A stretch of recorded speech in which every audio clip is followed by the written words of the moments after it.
چې کوم ځای نه به تلم او د جمع وخت به ومایه لکه بانک به په جاپان کې زه وایم نو ما پسې ما یو شاګرد میسج وکړ ما ته ویل ته دغلته بانکونو لتلې ما ویل زه بانکونو لتلې دا بانک زه په یو مقصد ویم یو خو یې په دې مقصد ویم چې دې خاورې د الله نوم نه دی اورېدلی دې کاڼو دې بوټو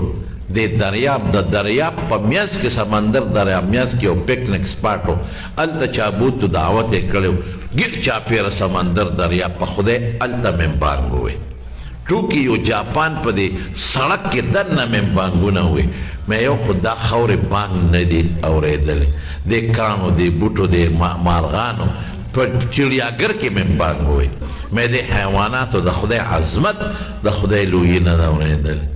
دی به هم د قیامت پر ورځ خدای ته ګیله کوي چې الله کوم خلک دې راباندې له پاسه پیدا کړي موږ خو ستا نوم نه دی اورېدلی موږ خو ستا بړایي د چا نه ده اورېدلې نو زه ورته د خدای نوم او د خدای بړایي محمد رسول الله صلی الله علیه وسلم دا ورته وروم ګیله ورته ختموم او مې دویم زه دا خلک ګورم چې د دې خلکو څه سوچ دی چې زه بانک ویم یقین په خدای وکړه خندا پکې نشته په دنیا کې ګنجان شهر او د کاروبار په ټوله دنیا کې دویم نمبر څوک دریم نمبر شهر یادوي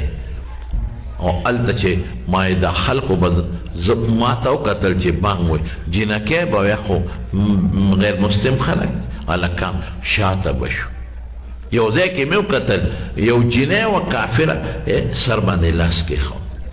او ټیټه شوه شاته به شو او ډېر په انهماک او په شوق مې زما دا بانک اورېده چې دا دې څه وایي خندا بل پورې داسې دغه کول چې دا په دې میدان کې ولاړ دی دې بانک مونځ به مو کوو په خدای هلته پاراکوټې پارکینګ و هلته دا دریو څلورو ګاډو یا دوو ګاډو پارکینګ یې بلا پیسې چا دا نه وي چې دا یو منټ د هغوی قیمتي دی نه وروستو به شو خیر تاسو خپل مونځ وکړي ډېر قابل احترام خلک افسوس او ارمان چې ایمان پکې نشته بس نور په هر څه باندې برابر دي پوره دي هغه واقعات چې ته بل وخت به درته بله جلسه کې ویم درته یې نه ویم دن وخت کم دی خو بنیادي څیز زما وروڼو هغه څه شی دی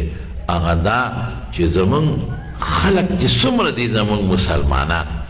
ما به هغوی ته ویل ته په جاپان کې مې د خدای خاطر وکړې اخلاق د دوی نه زده کړې د دوی چې کوم اخلاق دي زه دا نه یم چې زموږ د دین نه یې اخیستي دي کیدای شي زموږ دین یې سټډي کړی وي د صحابو خو دا فطري دین زموږ فطري دي دا فطرتن دا په د اخلاقو کې پراته دي